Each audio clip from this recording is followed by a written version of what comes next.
Thank you all for coming. I really appreciate it. I guess the first thing out of the box, let's go to the freshmen first. Get first impressions of this. When you walk into the Texas Legislature, what kind of ethical environment have you walked into? I think this was a session of missed opportunities. I thought that when we first started the session, the mantra was about transparency, it was about changes in ethics, and I really thought that that's how it would come out. But I think the environment is such that it's difficult to work on those topics and really make changes in it. Do you think it's an ethical place? I mean, do these guys behave the way that you would expect them to behave? Do you think they need more regulation? I think in general, the public definitely wants all elected officials from the top down, from statewide officials all the way down to their local officials, to at least have the appearance of being more ethical. And I think at a minimum, that's what we should strive to do.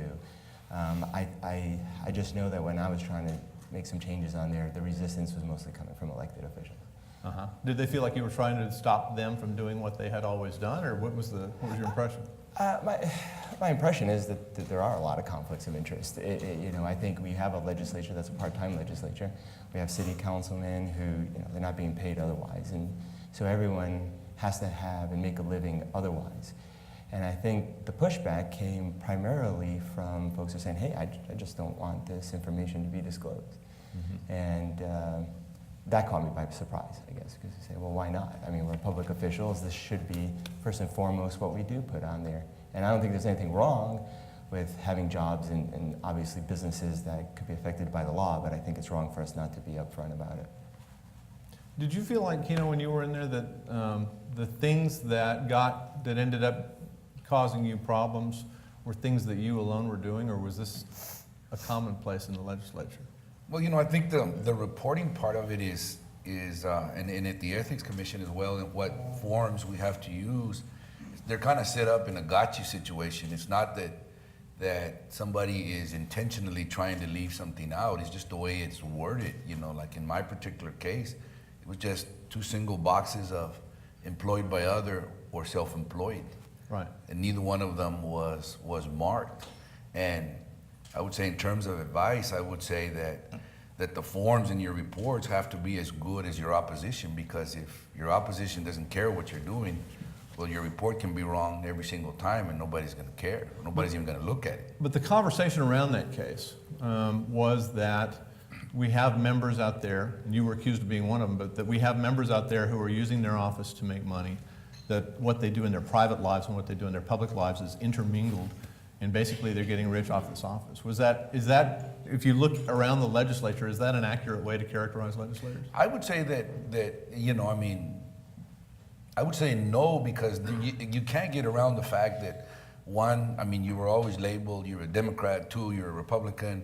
Three, you belong to a liberal caucus. No, you belong to a right-wing caucus. There's always a label, so it's kind of like you're always a legislator. So if you're out working or if you're out attempting to do something, there's always this notion of, well, he's using his seat. Like in my case, let's talk about the horse racing. I'm a fourth-generation horse racer. Mm-hmm. So I didn't come to the legislature to learn about the Texas Racing Commission. I had been out in brush tracks since I can remember. So how was I using the legislature to be in the racetrack if I had already been there or my family had been there for 4 generations? So I would say no. That is the assumption. Can it be influenced? Yeah, it can be influenced. Anybody can influence you to do whatever you need to do, but it's just, it all depends. I go back to, it all depends how your opposition, points it out to be, that you're doing this and this is what you're doing and this is how you're doing. You're being heavy-handed. You're using your office. I think it's just the way your opposition paints you before your DA. Buck, you've been in a position where you were trying to write the laws that regulate this stuff, and that I guess in some sense, if I take Kino's point, if you were reporting all this in a particular way, people could see whether you were honest or not honest, right? Well, it's not where you're honest or not. It's to do two things. One is to allow the press, the public, the voters to know what's going on and what your interests really are. But more importantly, it's to act as a deterrent. so that people will not do things that really result in conflicts of interest because they know they're going to be disclosed. And unfortunately, in the last decade or so, the laws have been interpreted and our laws passed that have, frankly, abrogated some of the original disclosures that we had back when in '73 when we passed all this legislation. So it's to let the folks know, and it's also to discourage, try to discourage conflicts to begin with. Is there any, you've been a prosecutor, is there any deterrent effect here? I mean, there have been relatively few prosecutions over the years. You know, there's a case here, there's a case here, there's a poster child here, there's a poster child there. I assume you see more as a prosecutor than you actually throw up and prosecute. But I wonder about the deterrent effect of this.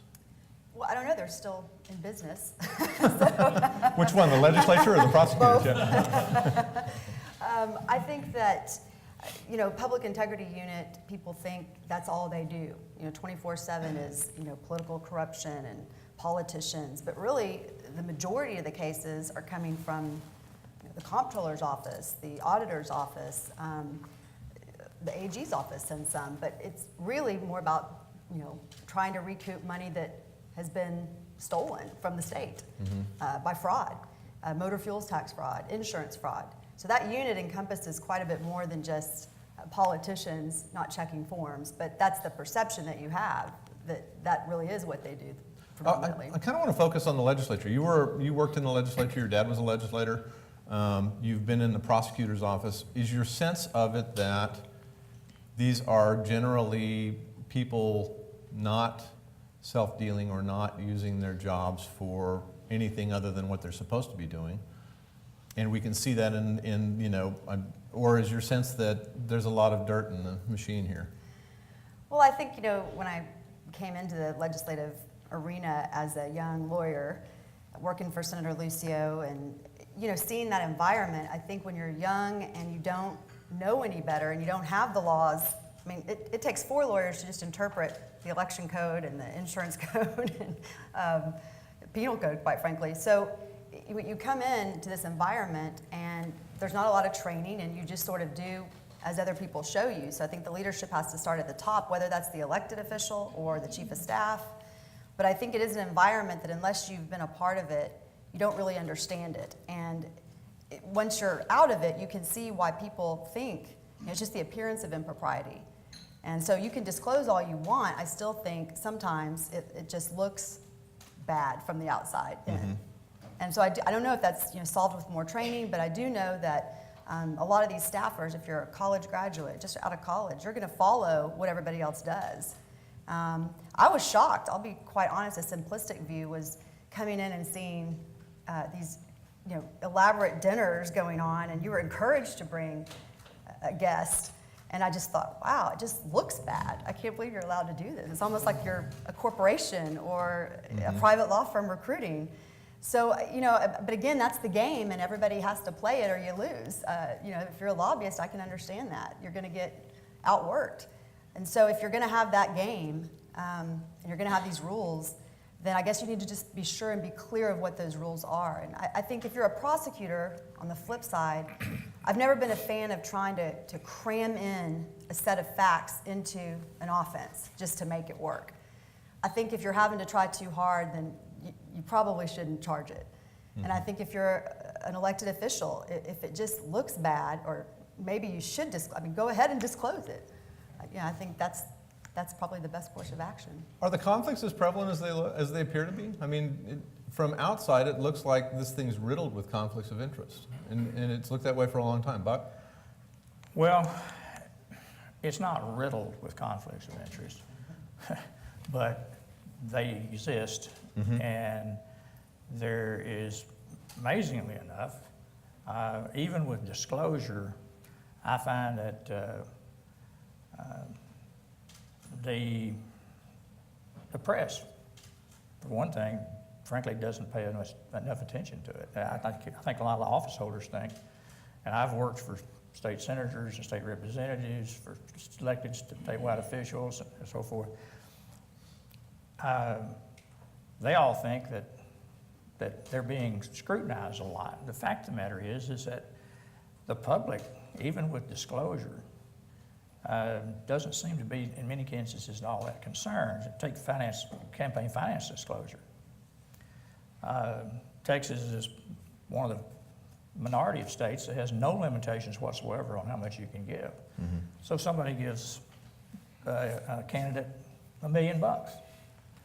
Doesn't seem to bother the voters that much. Really doesn't.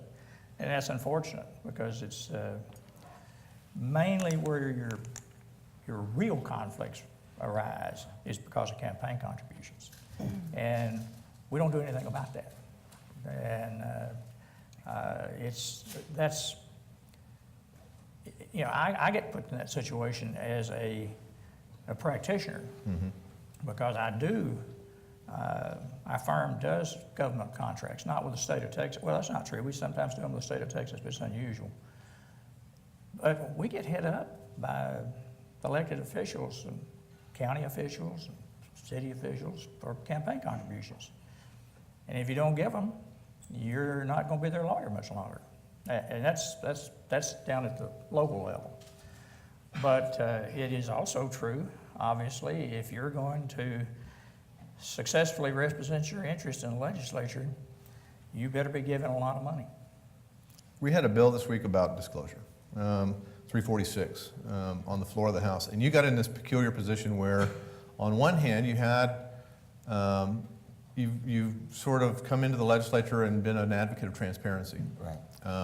This is a bill that would require certain organizations, those registered as 501c4s, C5s, and C6s, right, to disclose their donors in Texas if they're playing in elections in Texas. Sure. One of the main opponents of this was one of your main supporters in 2010 and 2012, Empower Texans, Texans for Fiscal Responsibility, Michael Quinn Sullivan, and you ended up voting no on this. So talk about this. Is this a situation where if these things aren't disclosed, then there are people with an influence on elections who the rest of us can't see? Sure. So this is a bill, and I was telling someone else, this is right off the heels of what's going on with the IRS and the federal government, where 501c4s all over the country are being targeted by the IRS, but specifically conservative groups, right? I mean, if we look at what the Tea Party, and it now, as the news comes out, it finds out that there was some real conspiracy behind doing that. In my opinion, the reason this bill is being set up is, again, to target certain conservative groups, right? I think the folks that were in the legislature who were doing this, I believe, were specifically targeting groups. But my main issue with it is that I do think that all public information should be made public, right? And if it were up to me, I would put a USB stick right on the side of a city hall, and you could just go and download all the information that's publicly available.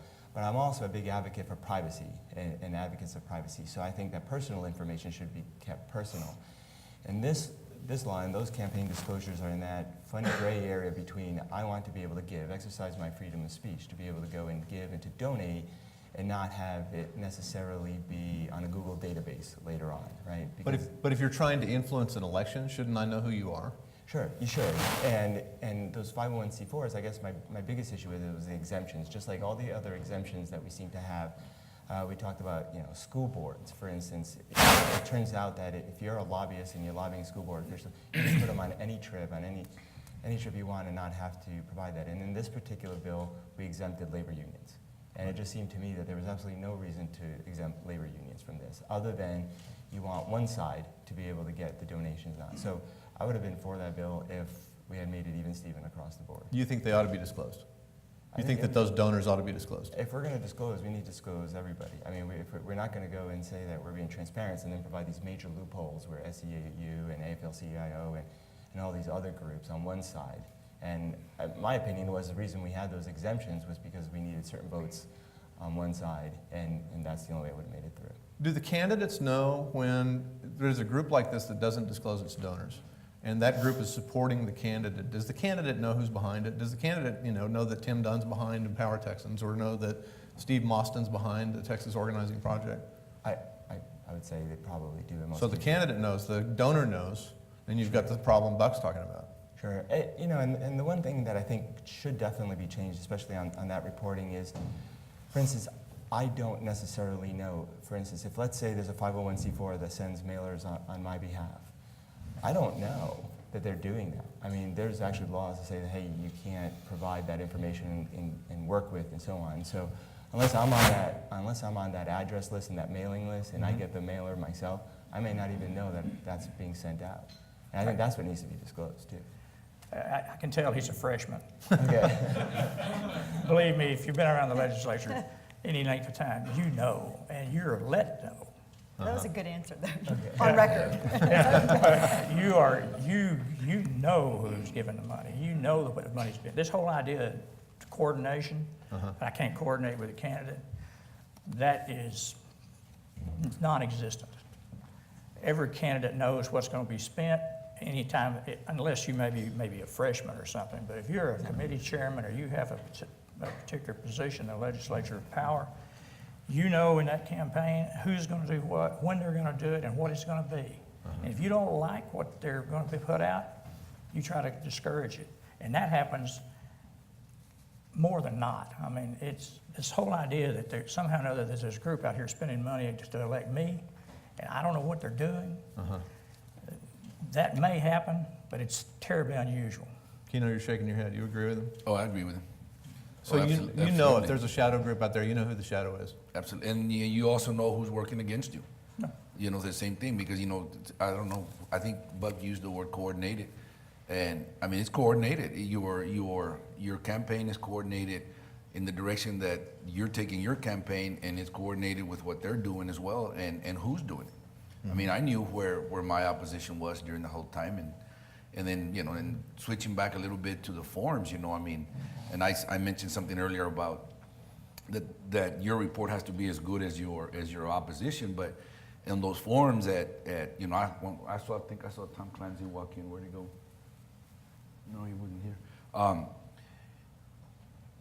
mean, the forms are not simple enough. They're not fair, one, and they're not consistent, two, to allow you to report who's out there, who's doing stuff for you. And the mere fact that you have to go hire a professional, a paid professional, an attorney, to file a report that just says, here's what I work, here's what I did, and here's what I own. It's supposed to be that simple. It's the old KISS mentality. But it's not. Right. But it's not. I made the mistake of having a staffer and myself do it. And, you know, I mean, it should have been in 03 and it was in 04, should have been in 04, should have been in 06, it should have been. And if disclosure is what it's about, before you go off and make potted meat out of somebody, find out if there was an intent to disclose. Find out, was there an intent? Was there a purpose? And if there wasn't, well, then have a system that separates the two between chicken and chicken. Right. So one of the candidate complaints about this, one of the office holder complaints about disclosure laws is that disclosure laws, even when they're working, are basically for the purpose of your opponents. The public doesn't really care about this. They don't really look at it. They look at it only in the negative, and they look at it mostly when your opponents bring it up and when prosecutors bring it up. I mean, is there some kind of way to, you know, and I'll ask you guys, we have an ethics bill up on Monday. I guess it's going to have 6 billion amendments. Is there some kind of way to regulate this so that people have some reasonable assurance that things are operating the way they're supposed to operate most of the time? And maybe they do operate the way they're supposed to most of the time. Mindy, you want to crack at that? Sure. You know, well, for prosecutors, it's a referral has to come in. It's not as, I mean, I guess there are cases where a prosecutor might start an investigation. It's rare. I think most of the time, especially the public integrity unit, information comes into that unit. A lot of times those cases have already been investigated too by certain agencies. But if an individual files a complaint, they look at it and then they decide if there's even a violation of the law. If there's an ongoing campaign, they refuse to open it. They just hold it because they don't want to look as if they're influencing it for that very reason, just to Right. come out and say, you know, to use it, oh, we filed a complaint in the DA's office and, you know, use it against your opponent in an election. So that's exactly why they hold it and they don't prosecute it until, or look into it until after the election. So I think that's a good policy. Are most of the cases, is there a bright line? Is it pretty easy to look at a case and say, I mean, these look like, I mean, these things will look really clear, Sure. you know, when we write them. It's like, you know, there's the money, there's a guy, they took the money, they did the thing, Right. right? How hard is this? And then it gets to the prosecutor and it takes 45 years and, you know, Trim Pack went for 12, didn't it, I think? You know, I mean, these things seem to take forever and there's not a clear line and it's, how is that a deterrent effect? Is that working? No, I think they're not clear cut. I think sometimes you do have it, you know, especially if it's tampering with a document or stolen money. I mean, you know, there's a paper trail sometimes. But when you're looking at, like in the Trim Pack example, and I don't want to comment specifically on it, but it did take a long time. And you were going through records and emails, and it was almost as if you were looking for that needle. And it was, and again, you know, you don't want to try to crunch something and make it work into a statute as a prosecutor. That's not your job. But I think you've definitely got to look through everything because remember, your burden of proof is beyond a reasonable doubt. That's pretty high. So, you know, it's easy to bring a complaint to grand jury and have, you know, probable cause. It's more likely than not that this happened, but it's an entirely different matter to keep that and make it stick with a jury beyond a reasonable doubt. So I think that's part of the problem. I mean, you're trying to investigate it to see if you would have enough to get beyond a reasonable doubt down the line. Yeah. It takes a while. And we got to get cameras like 7-Eleven has. So let me ask you guys a quick question. We're getting close to audience questions. But the ethics bill, the Ethics Commission sunset bill is up on Monday and looks like a Christmas tree. And they've been through a list of things. The 346 bill that we talked about, term limits got knocked down the other day. That was kind of interesting. Consultant lobbyists is going to the governor's desk, I think. This is where political consultants who also are lobbyists have to say so. The Perry pensions bill, as I call it, this is the, if you still have the job and you're collecting your pension, should you disclose it? Personal financial disclosures, the detail in those things. I guess if you make more than $25,000, it could be anywhere between $25,000 and Warren Buffett. And nobody really knows. You know, an example of this is that there was a speculation around the Capitol for years about how much is David Dewhurst really worth? And the speculation generally landed, well, you know, it's at least $25 million. And then he goes and runs for federal office where the disclosure laws are much tighter. And it became instantly clear that it was about $185 million. So there's a little bit of difference there. There's been a big, you know, I guess the Sunset Commission voted on whether to put personal financial disclosures online. And they decided not to because it was a privacy thing. It's public information. We put them online, so they're there, but the state doesn't put them online. Revolving door laws, and then the Ethics Commission itself. Buck, I want to ask you about this. Should they have an independent investigator inside? Should they triage cases so that they can tell the difference between chicken and chicken bleep, as Kino points out? And other than record keeping, is the Ethics Commission even functional? So kind of go through there. Tell me a couple of things you'd change that you might get rid of in ethics law, that you might add to ethics law, you know, from that list or from your own. Well, it took us forever to get Ethics Commission. The basic ethics laws that we are all talking about here, campaign finance disclosure, lobby disclosure, personal financial disclosure, all that was passed in 1973. Are upgraded in 73. We have less disclosure now than we did after those bills were passed. For instance, the Ethics Commission, you mentioned the fact they're going through sunset. I have probably 6 or 7 cases in front of them, and some of them have been sitting there for more than a year. They haven't done anything. But one of the things we did get done in 1991 with the help of Bob Bullock, we got an ethics commission. Before that, we didn't have one. And the ethics commission, the one thing we didn't get was funding so that it would do much like the Federal Elections Commission does, and they would audit your reports. So if they audited his report and said, you know, something doesn't look right here, you need to fix it, that would be a help, and not only to the general public, but it would also protect somebody. And say, this doesn't look right. They're just filed. Nobody ever looks at them. Somebody raised this. The issue was raised that the opponents use this. I'm glad opponents use this. That's what it's for. If you've got a problem out there and you you look at it, something needs to be brought to the public's attention.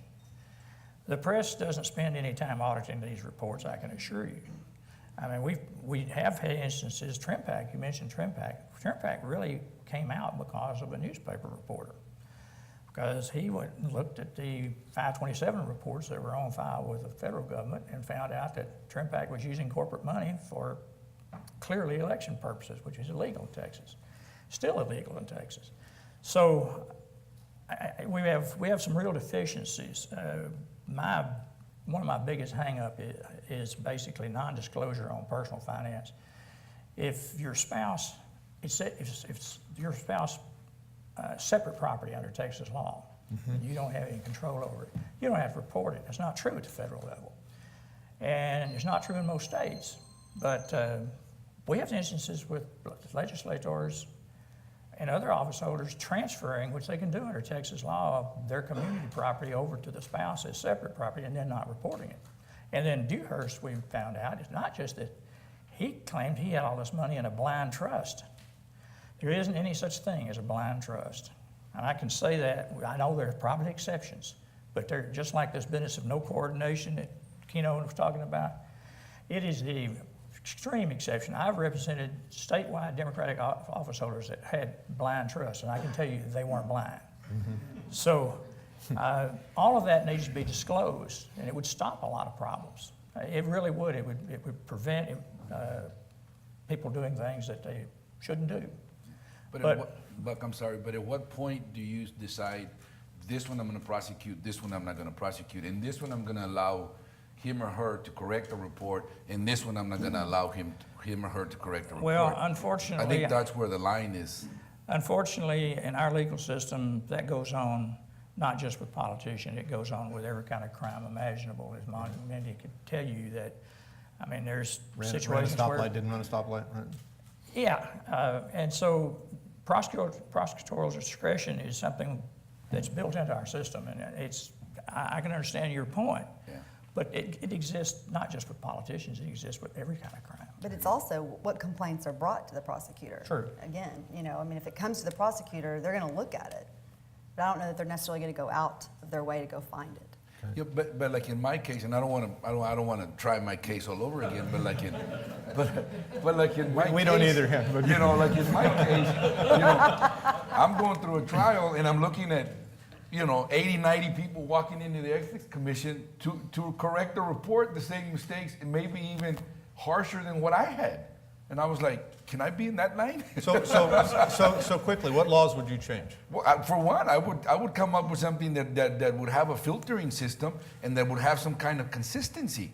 I mean, you either are, because that's, you talked about it, that's what the public wants. When I heard and I spoke to the jury, they said, well, it's very simple. You didn't mark the box. You either did or you didn't. Yeah. And I think I would take that advice back to the Ethics Commission and say they either did or they didn't before they move forward, and then you create some sort of consistency. And I think part of the reason it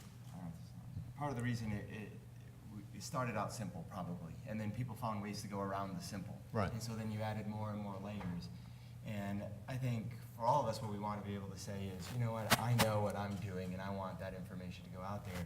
So whether it's a box or not, things that change. I mean, on one side, you want to say that there are administrative problems. Okay, if you're just late one day, let's say you just turn the form in a little bit. That's in the ethics bill, right? That's in right. This is right. That's right. something that's in there, and that should be an administrative error as opposed to something that's an ethical issue, right? But at the same time, I think that we have to allow. We talked about when complaints are generated. Well, we require sworn complaints, right, to be able to be. Why? Maybe anonymous complaints if there are enough resources, and then be able to investigate those in a lot more detail because. During the campaign season, of course, you're going to get a lot of complaints. But I think people will be more likely to go and make legitimate reports if they didn't feel that they personally were going to be a target. Okay, let's let a former prosecutor write the law. What would you change? Oh, no more laws. It does seem as if each session there's a lot of reactionary laws. There's one case that happened, so we've got to go in and change the law. And I don't know. Sometimes I think it just messes it up and complicates it more. Right. But I was thinking about that is in terms of ethics. There's a lot of things I would change in just the regular street crimes. But as far as ethics and all of that goes, the only statute I really had a problem with was when you were trying to put a value to something. There's a value ladder associated with a lot of these crimes. And how do you put a value on some things? You know, using a government computer, for example, for email, personal email. Okay, well, what's the value of that? I mean, there were some hard, we couldn't prosecute those. Right. Not that you necessarily want to prosecute that fully, but you know, you've got to look at what is the value of that. There wasn't any other way around that. So I think sometimes we need to look at those statutes and just make sure that they can be enforced. Okay.